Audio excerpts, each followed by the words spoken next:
Tell me about a trade you lost a lot of money on. You were super Oh, pissed. this is a great one. So, wow, let's bring it back. I got PTSD now. It was a stupid stock that I was short, and I used to short stocks, so I couldn't take these high valuations. It took, gold out of tar sands. It was a big scam. It was a complete scam. And I had the same problem. I was short it and it went up, and I was short it and went up.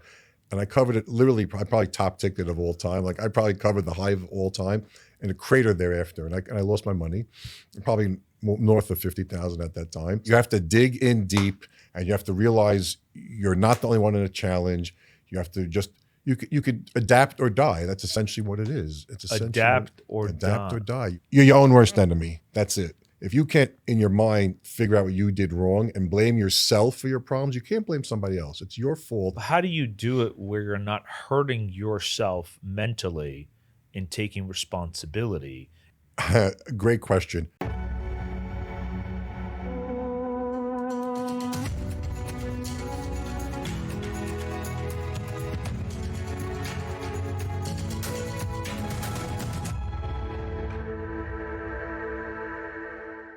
Good day, everybody, and welcome back to Confronting the Impossible, to talk about the trials and the tribulations of those that have been there and done that, have gone through the grave and come up. And we have a very special guest today. The gentleman's name is Elliot Horowitz of H Equities. Elliot, how you doing, brother? Hi, Leo. Thank you for having me. Appreciate it. Really do. It's a pleasure to have you. And the way I am, very straight. I want to talk to you how it is. And the people want to know, before you became this gentleman that, introduced the world to debt, equity in Brooklyn, in Bronx, in Manhattan, who the hell were you? Where did you begin? And how did that start for you? And if you want to begin in diapers, begin in diapers. If you want to begin from high school, begin in high school. But begin from somewhere, because, I've spoken to this man. He's a very interesting man. And I'm sure you want to hear his story. So, Elliot, please let us know where you want to begin. Thank you, Leo. So I guess I'll start from the beginning. Back in my beginnings in Brooklyn, mother, father. My mother passed away very young, and I was very young. So that sort of set the stage in my life. I was about 6 years old at the time, and I had a wonderful father who raised us, in a great way. He was very resilient, very strong, always looked toward the future. So that kind of helped me, I guess, get over that hurdle. So when you're a little kid and you suffer a trauma, you're not really sure what that trauma is. You don't know. You're 6, you're 7. As you get older, you're 10, you're 12, you're 14, you know something was missing, and you try to go through your life and figure out, what was that thing I'm missing? And because I suffered that trauma, I guess my world view of things was shaped at a very young age, unbeknownst to me, as I got older. What was that trauma? My mother passed away when I was 6 years old. That's a trauma. One day you're there, one day you're not there. But again, you don't realize it necessarily at the moment in time. It takes you time to work through that. And when did you realize that? When did this creep up on you? Did it creep up on you? It crept up probably sometime in high school. I kind of realized it. I don't know why. I'm thinking back. It was probably then, because I realized there was something I didn't have. Even though my father ended up remarrying, which was wonderful and good for him, it was great. There was something I didn't have, that warm embrace of the mother that always loves the child, right? Because I didn't have that. You lost it at some point. So I guess, that shaped a lot of the way I think. I thought it was natural. All right, people die. What are you going to do? I thought it was natural. That was natural. Oh, you lose stuff. What are you going to do? Move on in life. So to me, it's almost like an unfair advantage, even though advantage isn't the right word. When you have something thrown at you that's really traumatic, you have to either build on it or let it destroy you, right? So I chose to build on it. Before we get to the mother and the passing, who was your father? My dad was an accountant. At one point in his career, he was what was called at the time the paymaster of New York City. He signed off on all the checks. He worked under the Beam administration back in the 70s. So he was the guy that sat at that big municipal, beautiful building right by the Brooklyn Bridge. He sat in that office. He signed off all the checks. He did a lot of auditing for the city, and but he had a private accounting practice. And he worked at home. I worked at home, funny enough. He worked at home for many years as well, but before it became popular. Back in the 80s, 70s and 80s, 90s. And humble beginnings, grew a nice little business, never got too rich, was never too poor, just like sort of in the middle there, Where did he grow up? He grew up in Brooklyn? He grew up in Brooklyn. And what's your nationality? I'm Jewish. Jewish. American From Jew. Where'd you grow up? A Jew from Brooklyn, who knew, right? Jew from Brooklyn. Where in Brooklyn? So I grew up in a neighborhood called in 27th Street Avenue L. Okay. At the time, I forgot the name of the neighborhood. I grew up there my dad bought that house I guess when I was a year old in 1967. And I lived there till I got married at the age of 23. And your mother died because of natural causes? She had a heart attack. And it was unexpected. Very unexpected. Yeah. Probably everything was clean, and all of a sudden, boom. You don't know. I guess she passed away in 1973. So maybe at the time, maybe checking up on your heart wasn't a thing every 6 months. Every maybe 6 months or something. wherever it was. You're supposed to do it today every 6 months or a year year or something. Maybe it wasn't a thing. Maybe cholesterol wasn't a big thing deal back then, right? How did your dad take it? He was a fighter, so he was a resilient guy. So I was a kid, so hard to remember. But I know over the years, as I got older, he always used to say, if your mother were alive today, this would have been different. If your mother were alive today, that might have been different. So it's For sad me, on him. specifically. It's sad on him. Even though, again, he remarried. When did he remarry? How long did he remarry? When I was 12, I'm going to say, about 6 years later. 6 years later. Something like that. Okay. And did he go through a low time in his life? I was too young to remember. I know, but as I got older, I do remember him not dwelling on it, just wishing it might have been different. For me especially, and for my brother especially.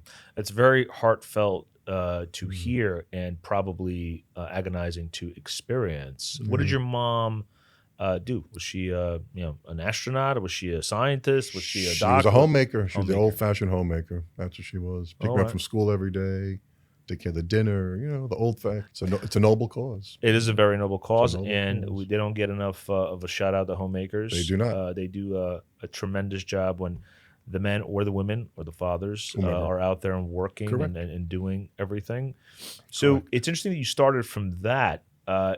Why is that the foundation? Why is it trauma? Why did you go right into that? What happened there? Well, I tried starting in the beginning. And I'm 3 years old. I have no idea what happened. So that was a pivotal moment. You don't forget something like that. So that's where we started. You don't. Right. And it creeped up on you in high school, you said. Yeah, I used to be told in high school I was perpetually angry because of something that happened in my life, and that must have been that. So it took me a long time to recognize that. How did you deal with that? How did you traverse that? When you realized it, right, in high school, I'm assuming you probably saw therapy or you spoke with somebody and stuff like that, right? They made me speak to somebody. Yeah. They made you speak to somebody. I wasn't a great student, so at times I was told you got to do this to stay in class, right? Okay. And that by the way, that's very raw, and I really appreciate that. It was good. And a lot of people go through difficult times, and your success, I guess, began with a little bit of trauma in your life and very significant. That is a trial and a tribulation that I want to kind of go a little bit more deeper in, because on the surface, you are a successful entrepreneur. You are someone that has a lot of grit, resilience, very fierce. My dad had a lot of that grit and resilience. So he raised you. He did. What elements did he instill in you that you still carry on today with you? You got to work hard, always try, don't give up, be honest, be straight. All the old-fashioned stuff. And that was kind of like the glue that made up your personality and stuff like that. All the old-fashioned stuff. He worked hard. He was always working, always trying to push for us, always doing. And when you came out of this, I guess, primordial soup with this trauma and these good traits, what did you begin to learn about yourself as a person? What traits did you take with you, and what traits did you have to kill to grow up? You have to kill the anger. You got to kill the anger. If you're angry, you can't get anywhere. So for a long time, I had a lot of anger. And you need to get rid of it. You got to just. And how do you do that? Everyone has their own. I don't know. It's a process. You have to. Maybe it's an age thing. I don't know, but it's a process, and everyone's different. So clarity. Anger does not give clarity. If anger is in front of you? What does it do to you? It sets you back because you're not thinking clearly. You have to disassociate whatever happened to you from what you're trying to accomplish. So if you're perpetually angry about something, you're not opening up yourself to the possibility that this could change and that can get better, and maybe I should, change my ways. But it might be, like I said, it might be an age thing. When you're 20, you think of life one way. When you're 40, it's a different thing, and when you're almost 60, it's another thing. You look great for 60. Thank you. So realizing that, frankly, anger issues are in your way, you decided to do something about it, right? And you said it's a process, right? In that process, did you have to kill some of your old self? Yes. So what I realized as time went on is that other people have problems too. You're not the only one with a problem. So one of the things that helped me tremendously, I was a board member of a Brooklyn day school, Brooklyn Yeshiva, and I came to work on the tuition assistance committee, right? And I started watching other people's lives unfold. I became chairman of that committee. And as I watched other people's financial and life challenges happen over time, I said to myself, wow, I don't have it that bad. So once you realize you're not the only one in the problem, you may not have it as bad as you think, figure out a way to make it better. So perspective. Perspective, yeah. How do you know to build it? Where do you go to find it? It's instinctual. You have to get it or not. You're going to survive or you're not going to survive. You can let the anger burn you up, or you can let it extinguish and shoot you further. Had anger actually brought you forward in things? Has it been helpful? Probably not. I don't think so maybe on the basketball court at one point in time, maybe when you're like knocking somebody, but thinking back, getting too angry doesn't really help. Good. Can you describe a moment where it was exceptionally disruptive? Right. I want a specific moment that it was exceptionally disruptive, and you said, "Hey, we can't do this," or someone told you can't do this. That's a great question. I don't know. I think when I was, in my 30s, mid-career or early mid-career, we'll call it, right? And I was on Wall Street at the time. There was a lot of anger on the day-to-day basis in the business itself, trying to execute trades. Interesting. But sometimes you would be taking it out on your fellow desk mate because you had a big trading desk, but if you were yelling and screaming, not to accomplish anything, just to yell and scream, you didn't get anywhere with that yelling and screaming, I found. But even take it a step further. When you have children and you raise your children, yes, and we all get upset because you're human, you got to get upset. If you don't get upset, there's something wrong with you. You're on heavy medication, or so you can't be always angry and always happy. It has to be the bit. So even with children, if you get too angry at them, it's probably not good for you, and it's definitely not good for them. So that's a lesson I learned too. And maybe at times I might have been too angry at my children for my own nonsense because I was angry at myself. Maybe business wasn't good. Maybe I thought my life should have been this way or that way. But given the passage of time, you hopefully learn how to grow and build a better you. A better you. A better you. You like that one? Yeah, that was a good one, right? I like that. Where did you begin? You said Wall Street? Is that where you began? I was a trader on Wall Street. What does that mean? To explain to the public what that means. So we executed stock trades, option trades, and future trades. Did you have to be registered? You have to register. I had a lot of licenses. There was many different licenses you needed, a Series 7, a 24, a 55. A lot of them you needed. And we executed stock trades on behalf of the company and behalf of other customers. Did you work for like a big company or something like that? It was a small boutique shop, which was great, which fit my sort of personality. And we built up a trading desk that started with a couple of people to become a very large company, which I didn't own. I was not an equity owner, but I had a large brokerage business inside that business. And how many years did you do it for? I was on Wall Street for probably 12 to 14 years, something like that. So that was a real ride. That was a ride. Yeah, that was a grind. That was a business where you were at your desk the whole day. You got there 7 o'clock in the morning. You reviewed the previous day's trades.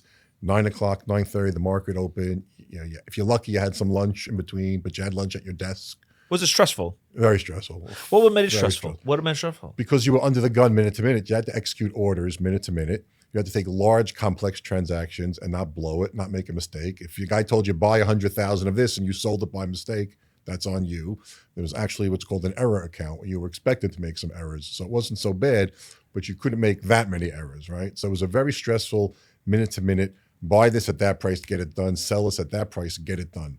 And this was a constant all-day event from the time the market opened until the time the market closed. So you were running on adrenaline? And candy bars. Yeah, we used to adrenaline and candy bars.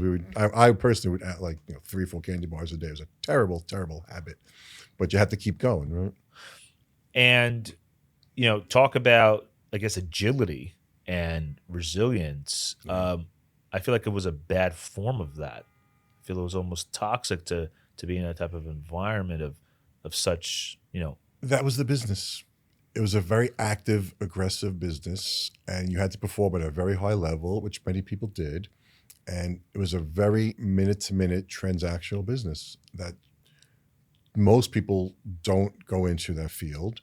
But if you're in it and you can adapt to it, you can be very successful. So 10 to 12 years, you said? 12 to 14 probably. Were there periods of time where you were burnt out? Oh, definitely. It was very How did you continue? What did you do? So the rule was if you had 3 bad trading days in a row, you had to take a week off. That was sort of like the in-house sort of rule. If you made too many errors, go do something for 2 days. Clear your mind, go do something else, go sit on a beach, go watch TV, just clear your mind. And that was probably a good rule because you had to, once you get into it and things are not going your way, you're your own worst enemy, right? You have a hard time. Someone's got to tell you what to do sometimes. You have to have your mind cleared. And when you come back and you say, okay, this is my business, I have to focus better, I have to do, maybe I should do this, this, and this. But a lot of it was external because it wasn't only up to you. If the clients were very active and aggressive in their own manner, not in a bad way aggressive, but it was just an aggressive business, needed you to execute something immediately, you had to execute that, immediately. Did you speak with clients? All day long. The phones rang all day. We used to have banks of phones on the desk. There was a direct hookup somehow from our trading room to the New York Stock Exchange or other clients' trading rooms. And however the phone company did it. You plugged it? You beep it and boom, it rings, you know who it is. And you know exactly who's calling. This one's calling. There was a name on the phone bank. This guy, that guy, the other guy, David, Peter, whatever it was. So there's no downtime? Very little downtime. Did you actually take lunch ever or no? Nah, we always ate at the desk. Every day someone ordered lunch and you came and you ate at your desk. Did you exercise? And then not as much as I would like to. I probably in my 30s or 40s, I was my most heaviest and most out of shape. I'm definitely in better shape today. How'd you cope? You ate a lot. You didn't cope. You didn't cope. You just ate a lot. You drank a lot. That's the coping. You drank a lot. You ate a lot. Maybe that's coping. Yeah, I guess that's coping. Yeah, well, that's confronting. What were you confronting there? The stress of it all. I would answer the phone at home trading. I would answer the phone so many, we used to have house phones once upon a time with the long cord, right? So we answered the phone trading all day long. So at home, I would answer the phone trading. And I'd be like, wait a minute, I'm home now. I'm in my living room. I'm answering the phone like I'm in my office. It was just by rote. You would just do certain things. And that's just how it was. And how did you get into it? Great question. I'm not even certain. I liked the financial markets. I liked the fact that you can buy something, sell something, make money or lose money because it goes, both ways. And I figured, let me take this early passion of something and turn it into a business. And it took some time. What was the passion? Where did it derive from? I didn't really want to have a corporate job. I never really had a corporate job early on, So I wanted to have that entrepreneurial type of thing. And I got introduced to these gentlemen that opened up their own company. And someone said, talk to, Ronnie and talk to Mayor and I talked to these guys and they started a company. I think I was the 4th employee at the time, maybe. And the business just grew. And it just really grew. It was great. What would you trade? Stocks, options, futures. There was something at the time called married puts where you'd buy a stock, buy an option at the same time so you can short the stock. There was a lot going on at the time. So I'm sure you've lost a fair share of money doing absolutely. that. Oh, absolutely. I've taken some beatings. I want to know how you've traversed that. I want to know how you traverse that because I like to delve into where things break. Yeah. Because I find that where things break, you get to figure out who you are. It's a stress test. And a lot of Instagram, social media, Facebook discusses what you should do when everything is great or how to optimize. Correct. But optimization when you're down is very different than optimizing when you are up. So I want to know specifically how you traverse that terrain when things were not so special. Right. And you've lost money. So I want you to take a second and look at that. You're right. On social media, everyone's life is perfect. It's great. It's all the guy with the sunglasses and the Ferrari, the 8-pack abs. The 8-pack abs. I don't have those, right? No, but you have to. What did you do when you lost money? Tell me about the scenario. Go in there. Tell me about a trade you lost a lot of money on. You were super pissed. This is a great one. So, wow. Bringing back. I got PTSD now. So this was the day after Thanksgiving. That Friday. It was 20 some odd years ago. I was short a stock called Books. I'll never forget it. Called Books A Million. BAMM. BAM. Right? I was short the stock and it just kept going up and up. And I was getting a massage. I was like, let me get a massage this morning. It was a Friday morning after Thanksgiving. I remember, and kept going up and up and up and up. At the same time, and I covered it, I think, at the very high of when the stock traded. Like I probably lost all that money, and it was stressful watching it going up and up and up. But the minute I covered it, I just felt better. I was out of the problem. Even though I lost a bunch of money, for me. How much is a bunch of money? That day was a lot of money for me at the time. It was north of $50,000 that day, which was a boatload of money. What year is that? What year is that? I have to look it up. More 70s, than 20 years 80s, ago. 90s? No, 20 whatever years ago. We probably could look it up 2000s. 2000. There was another one. It was a stupid stock that I was short. And I used to short stocks, so I couldn't take these high valuations. And it like took, gold out of tar sands. It was a big scam. It was a complete scam. It was some real scam stock. And I had the same problem. I was short it and it went up, and I was short it and went up. And I covered it literally, I probably top ticked of all time. Like I probably covered the high of all time and a crater thereafter. And I lost my money, probably north of 50,000 at that time. And I lost my money. When you say your money, you mean the firm's money or your money? It was my personal money. I lost the money. How'd you feel? Not great. I mean, not great. It was a boatload of money at the time. It's a lot of money today. I don't want to lose $50,000 tomorrow. Of course. A lot of money. So how did you? Some people are too flippant about money. They go, it's only 50,000. No, it's money. You have to. You need a certain fight in you to make it through to the next day. You need a certain amount of resilience. You need a certain amount of hope. How do you find that? You got to find it. How do you find that? You have to find it. It's hard. How do you find that when you're fucking lost? You have to dig in deep, and you have to realize you're not the only one in a challenge. You have to just you could adapt or die. That's essentially what it is. It's essentially adapt or die. You have to figure it out. You can't just lay back and go, woe is me. What do I do? You have to speak to smart people. You have to take advice from good friends. You have to hope. You have to pray a little bit, not to be too rabbinical. You have to just know there's going to be a better day and recognize what you might have done wrong. You're your own worst enemy. That's it. If you can't, in your mind, figure out what you did wrong and blame yourself for your problems, you can't blame somebody else. It's your fault.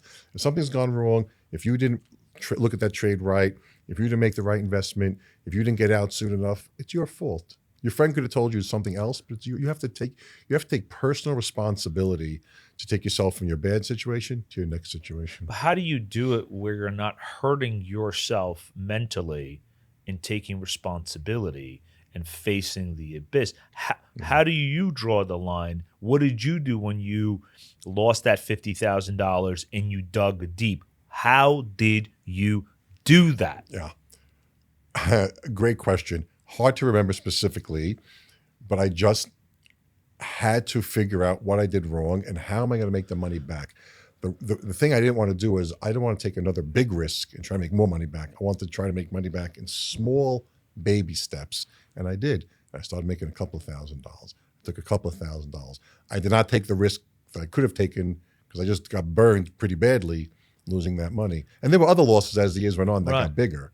But that was the initial going where I was like, I can't lose this money, and I lost the money, right?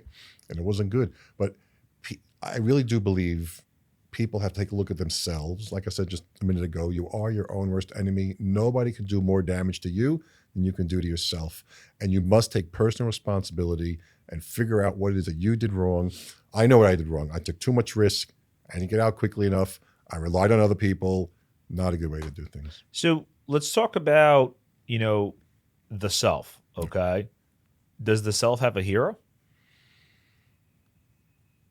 I don't have a hero per se. I think my father was a big influence on my life. So was he my hero? Potentially.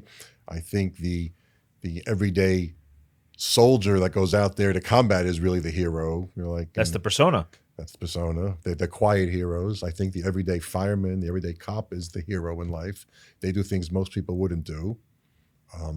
I don't know that I have a special hero of my own, but there are people that are the unsung quiet heroes that do things you don't know about or that people won't do. Like I said, like the cop, fireman, the soldier. And they're remarkable people. I look up to those kind of people. Why do you look at life a little bit as fighting? You said that. I didn't say that. You said that. Yeah, because you could have picked ballerina. I should have been a ballerina. Yeah, my feet can't handle it though. That's also painful. The average ballerina is stronger than the average football player. Did you know that? Pound for pound, they're stronger than a football player. They jump on their toes. They're all day. They're super strong. We digressed, right? Yes. I think going back to trauma, right? You had a trauma, I had to fight through the trauma. You can give up when you have, people give up when they have a trauma, right? Just they give up, they get on medication, something happens, they sit at home, they stay in bed. I had financial trauma. I almost lost everything I had. I could have stayed in bed. I could have stayed in bed. When was that time and how did you traverse that? So my mid 40s, I had challenging business. I couldn't find deals to do, couldn't make a living. Are you still a trader? No, I'm in real estate now. Wait, In real estate. how did you transition? So what happened from the stock market was I had a very good commission business as an executing broker and a very good trading business for my own account. The executing broker business sort of dwindled dramatically over a couple of years. Why? Commission rates shrunk. Used to be commission rates were 6 to 10 cents a share. They had a great business. Then he went to 4 to 5 cents a share, also great business. Then he went to 1 to 2 cents a share, and it changed. And the volume did not. This reminds me keep of Wolf of Wall Street when he came. He's like, "You get 50% commission.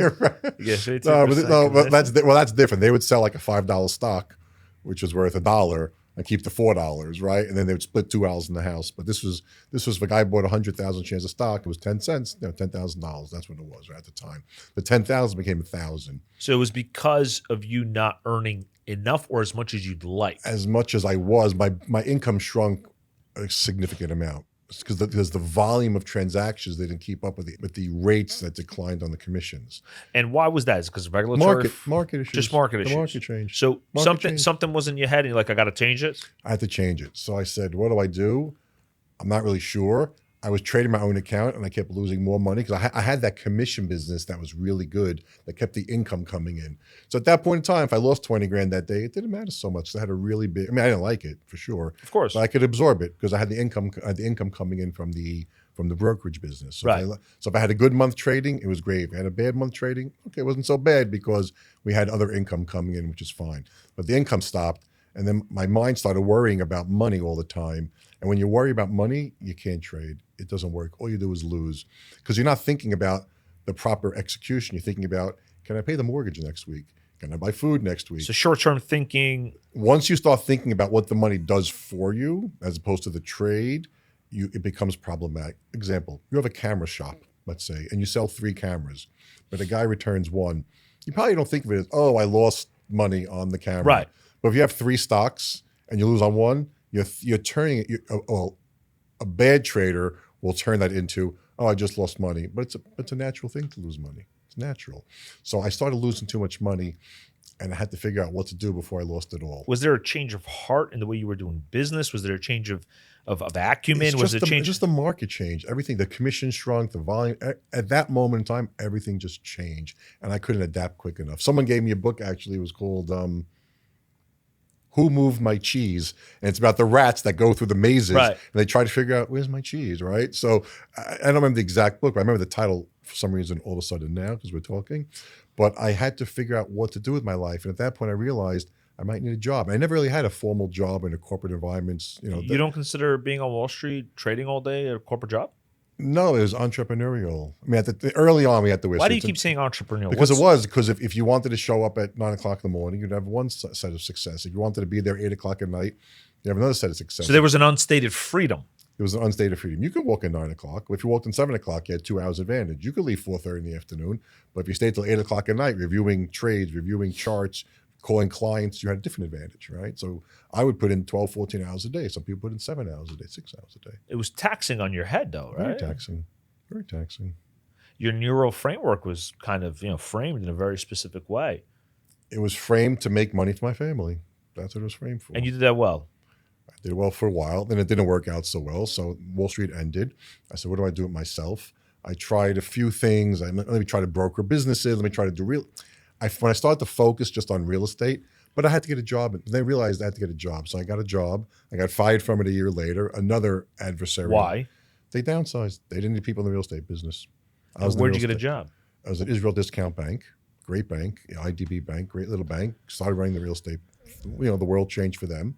First in, first out. I had to go. I moved on. I bounced around trying to figure out what to do. It was when you're in your 40s, and maybe someone out there is listening right now going through this, maybe, when you're 40s and you have a couple of children and a wife, the bills don't stop. Your income stops, but the bills don't stop.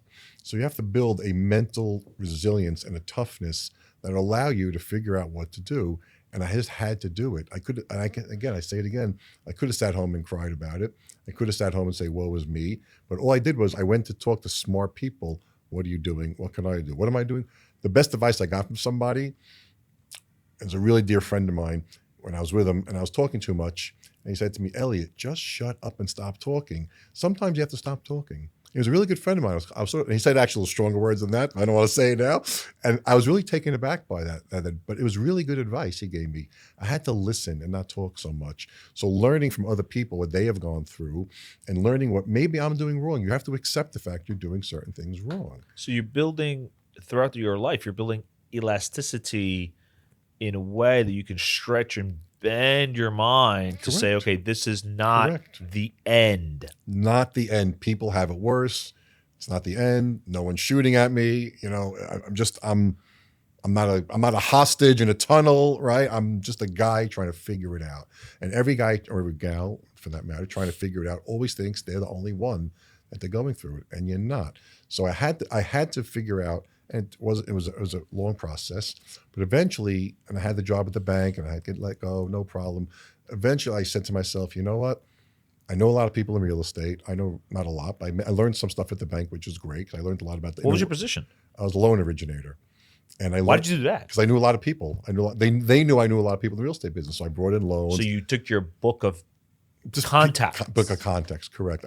I've been blessed with knowing a lot of really good people in my life. That's really a blessing. Good friends, good family, good investors, good partners. I've really been blessed with that. So I took that and I said, you know what? I know a lot of people who are in the real estate business. I have a little bit of background in real estate, but not a lot at this point. I know a lot of people who have a lot of money. Let me figure out what to do with that. And I did. And that's the start of my next career, which was the real estate business. Not a broker, even though I was a broker for a little bit, but that didn't work out too because I wasn't totally focused on it. At the time, there was no wording to it. I just wanted to put deals together, raise money for people that needed equity for their transactions. That actually became a direct investment business where I control the investments more. But at that time, I just knew people had deals and needed money. I knew people who had money and needed honest people to invest with. That's scary. It is scary because you don't want to lose people's money. That's correct. It is scary. But how did you do that?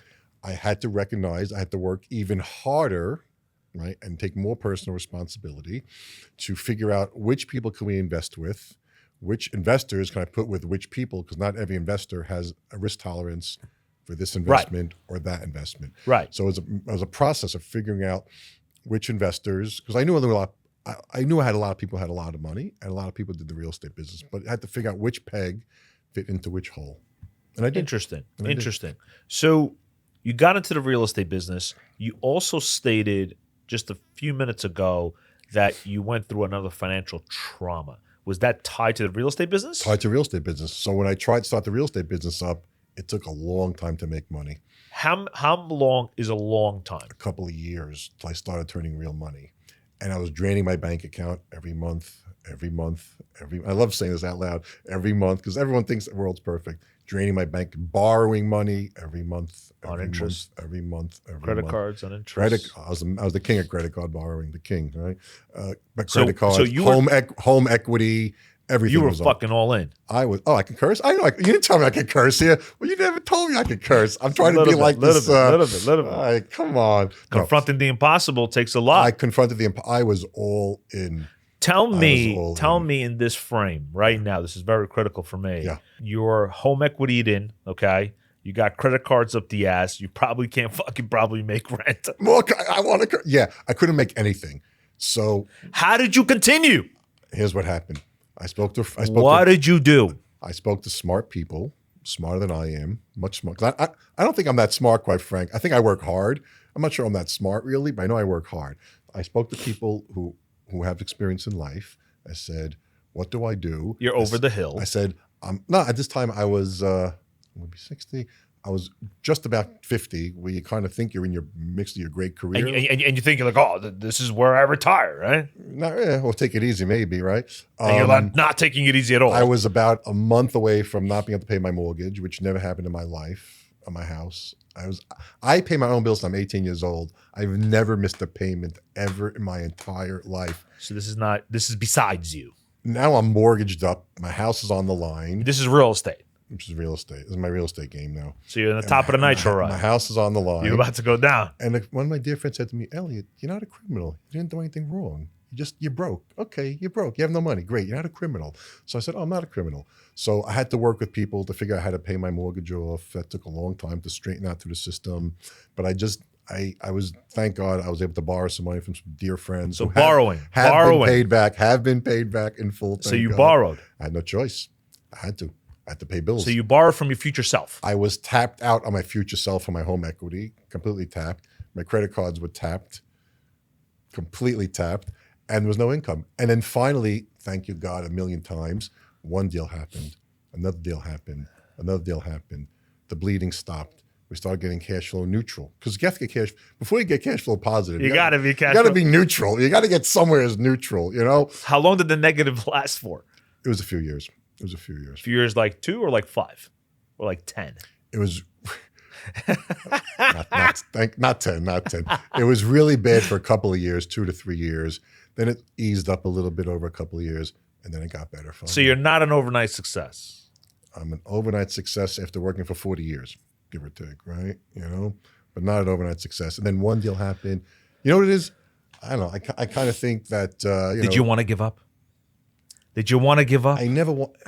It's easy to want to give up. I would go to the gym. I would try to get to the gym no matter what. I would try to. With $2 in your bank account. Not even negative. What $2? $2 would have been a lot. I remember sitting at the kitchen. This is the proverbial kitchen table conversation with my wife, and we're looking at all this stack of bills this high, you know, and there was like one bill I missed like 53 cents that was owed or something, whatever it was, right? My wife goes, let's pay that. I go, what are you paying it for? What are you paying?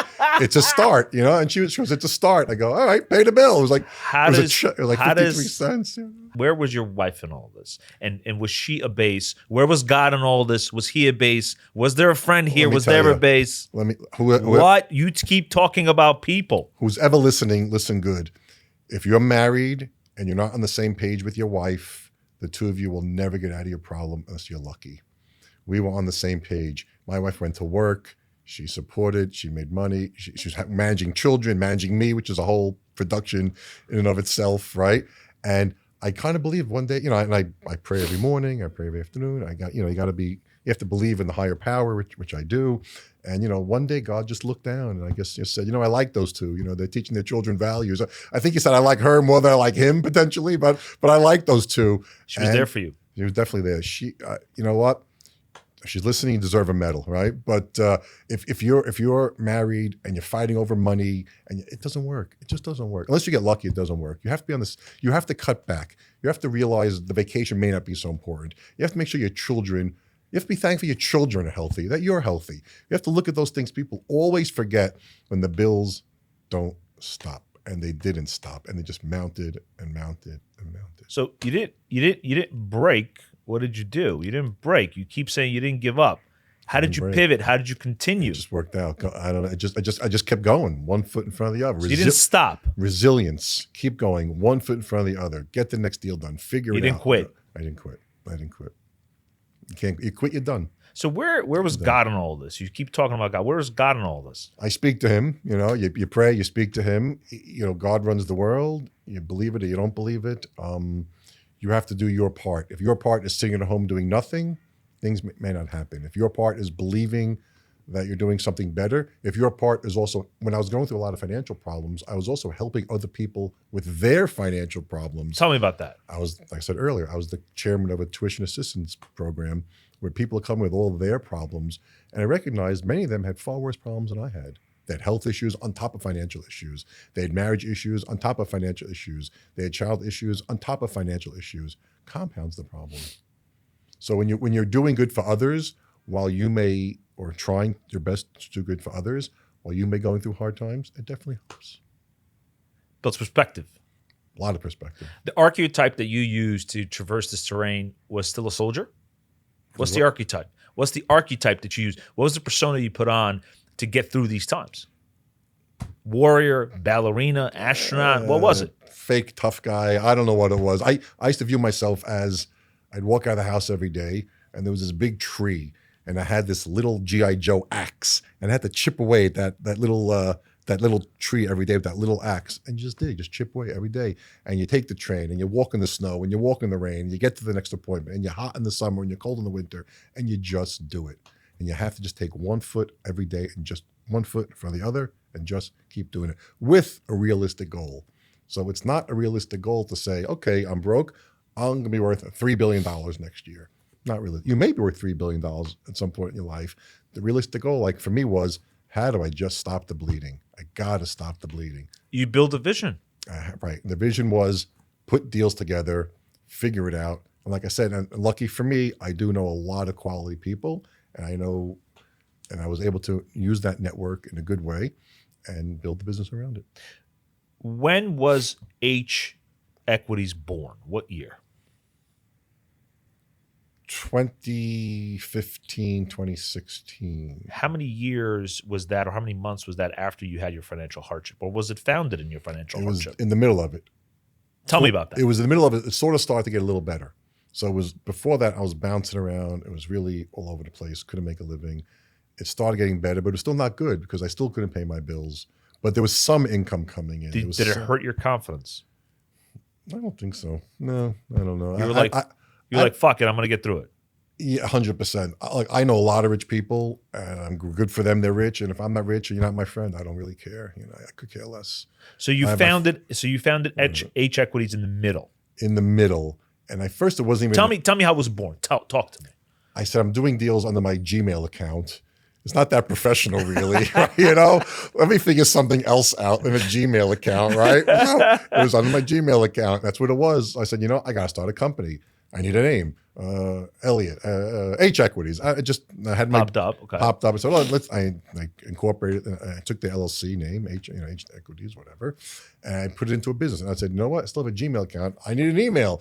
I had to look like I had a company. I need an office. I took a tiny office this big, which I still maintain. It's this big, not like your beautiful space here, which I love, by the way. It's beautiful. Thank you. A tiny little office. I worked out of my car. I borrowed a car. I did whatever I had to do, and I just kept it going. And what were the checkpoints in your professional and business life that said, you know what, I'm doing the right thing, I'm getting it right? When I spoke to a very smart, sharp, straight shooter of a real estate guy, and I went to his office. What's his name? I don't want to embarrass him. Okay. But I see him all the time. I still thank him to this day. Is he a mentor? He's a mentor in a sense. He gave me straight information. Is he a hero? I said, not a hero, but he wasn't my best friend at the time. And I went to him specifically because I needed advice. I said, here's my business plan. Here's what I'm doing. What am I doing wrong? He goes, you're not doing anything wrong.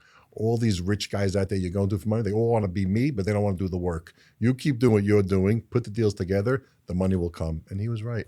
He gave me the confidence to continue. And to this day, 10 years later, every time I see him a lot now, same neighborhood, whatever, I see him, I always like to thank him periodically because he gave me that courage or that confidence to keep going forward. Did you have kids while you had financial problems? Sure. I couldn't pay any bills. Couldn't pay anything. And, well, how did your kids look at that? Did they know about it? I think when the servers dropped off the paper from Amex, when my daughter said, "Dad, I got something in the mail," I think she figured it out at that point in time. And I think they knew because everyone was going away on vacation and we weren't. And I think they knew because maybe Daddy was yelling too much. But some of them were very little at the time, 2, 4, 6, 8 years old. And some were 10, 12, 14 years old at the time. Did the anger creep up in those times? Yeah, it crept up because it's stressful when you can't pay your bills and you're trying your hardest and whatnot. So that, and did the old you come out? No, not as much. The old angry me was more in my 20s. Every 10 years, I think I lost a little bit of it, which is fine, I think. Now, like I said, going to 60, hopefully I don't get that angry too often. Okay. Maybe once in a while. We're all human, right? So you keep talking about people. Yeah. I talk to smart people. I think that's a theme in your Confronting the Impossible. Yeah. Is that you build bridges, you get insight. What's so special about going to those people? Because some people are self-reliant. They don't go to anybody. Yeah, that's right. How did you find success in that? How did you find, resilience and that grit in that? How did you find that? I felt I needed advice. I felt I needed something that would say, Elliot, try. And I tried to do that. I was actually interviewing for jobs outside of real estate, and I found I have no skills. Like I can't go sell, widgets to Walmart. I just didn't went to work. So I had no choice really but to dig down and speak to people who I knew would give me not what I want to hear, but what I needed to hear. And sometimes people don't want to hear what they need to. Here's what you're doing wrong. Here's what you're doing right. Sometimes people don't want to hear that. They just don't want to hear it. So you're malleable in that regard. I had no choice. I had to be. I couldn't be rigid, and I was so smart. If I was so smart, I wouldn't be in this predicament. Potentially, you don't really know, right? So even smart people get into predicaments, right? Right, but at some point you skated out of that. I skated out, right, yeah. Right, and you really built a foundation. Okay. And the foundation was not definitely based on successes. It was like based on failures. It was based on failure. 100%. Confronting the impossible. It was based on failure. One failure, another failure, little success, little success, little success, more success. The right people in my life. I do keep saying it. You do keep I have saying the right people in my life. I just do. So what is your business? So we have a debt and an equity business for commercial real estate. We provide capital. On the equity side, we invest in mostly multifamily apartment buildings in a variety of states and medical office properties. That's for the most part. It's going to change a little bit. Those are in New York, New Jersey, Atlanta, North Carolina, Philadelphia. We're buying something now in Oklahoma. So it's national. National. Now, it used to be only Brooklyn.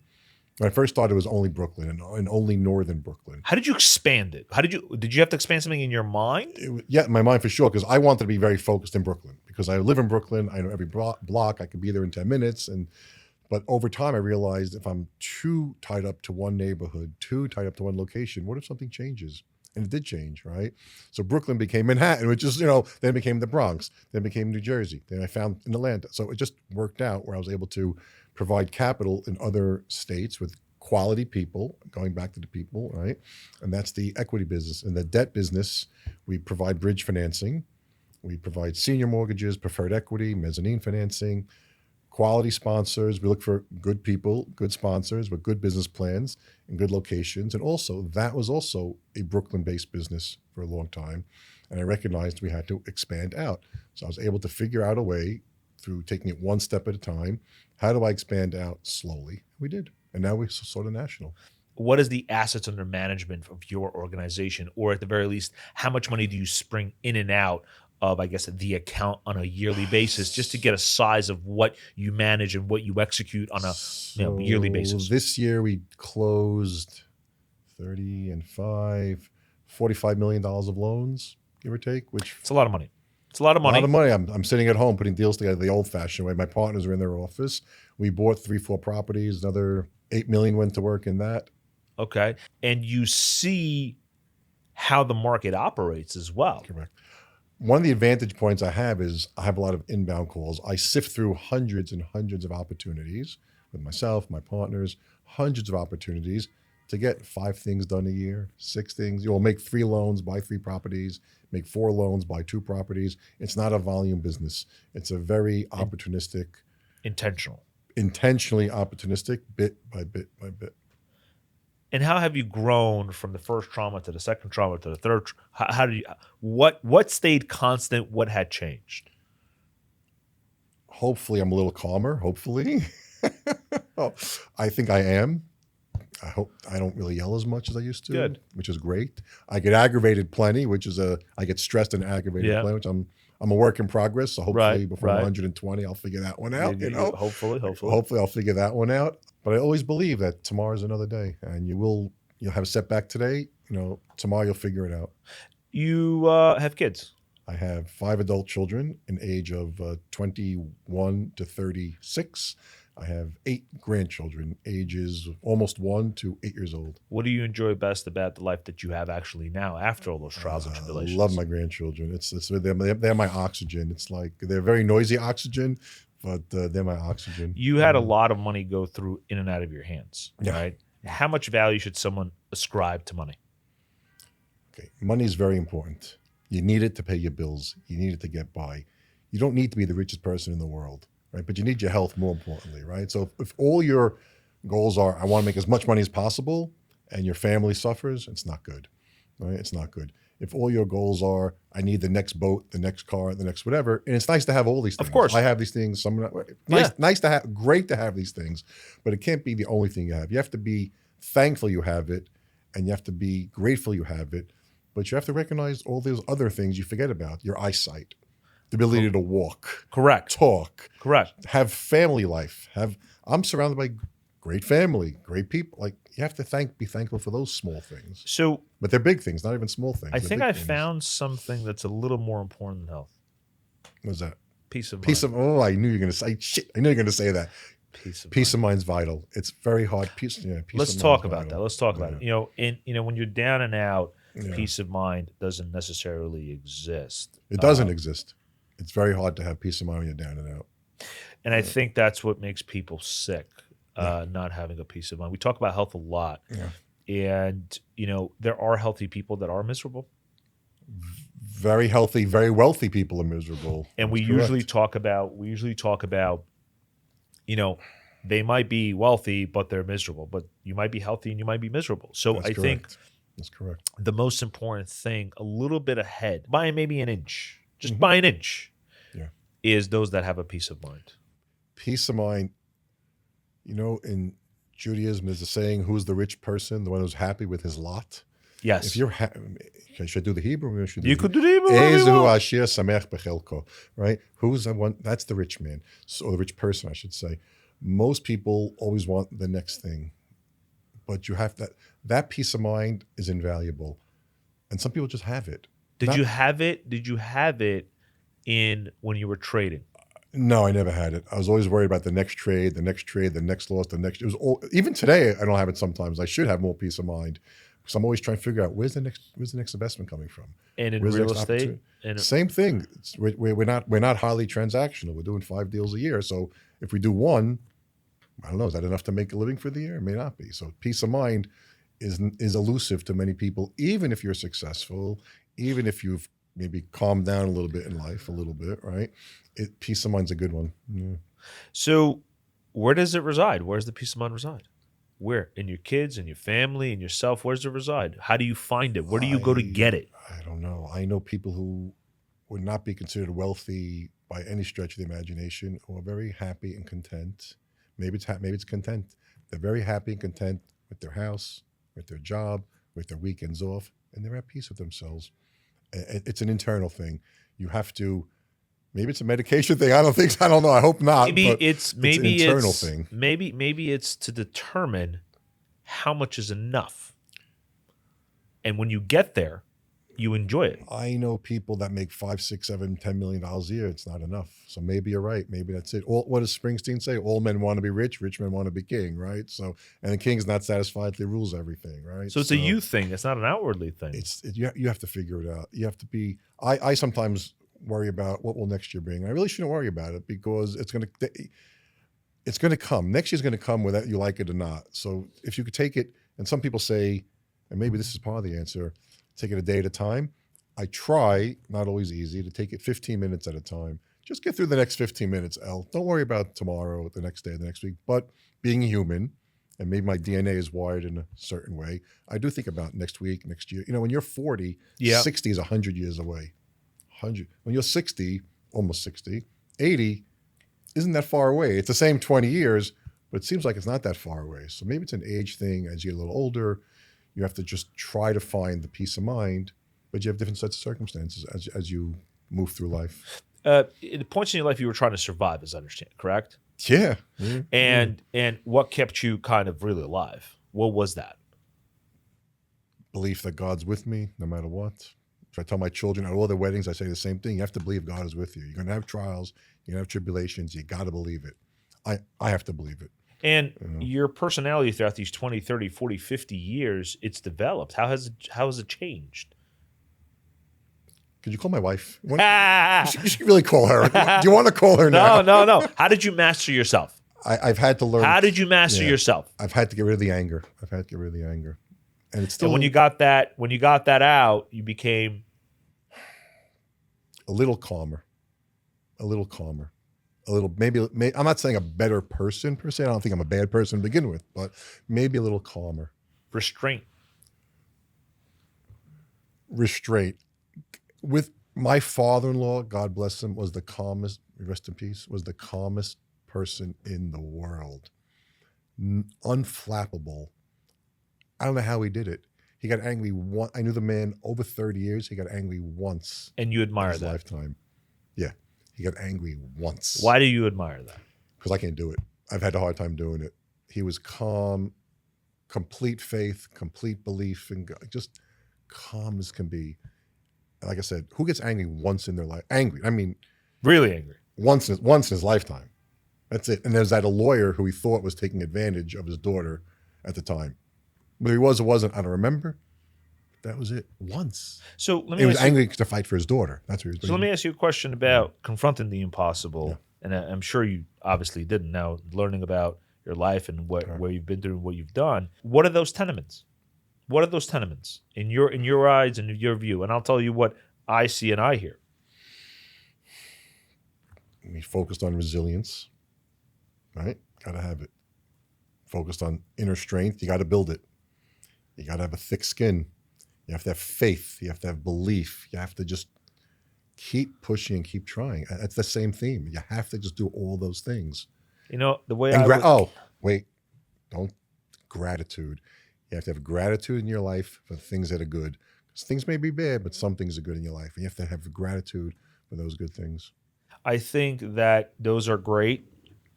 Outwardly, you have to have people, as you said, to hold you up. Yep. Okay. You have to have a self-support system to keep going. Yeah. And you have to develop your personality to challenge yourself, as you did with trading, as you did in real estate, as you did with yourself, and as you did with people, to define success in your own way.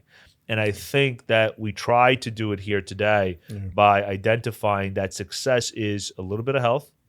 It's a lot of exercise and continuing when the going gets tough. Correct. And finding that peace of mind to continue going. I want to thank you, Elliot, for coming in. This was very cathartic. This was great. on Confronting the Impossible. You realize in doing this on the show that you find it has almost nothing to do with what you practice and almost everything to do with how you view the world and how you get over and confronting the impossible. I want to thank you for the show. My pleasure. Thank you so much for having me. It was great. Thank you. Thank you.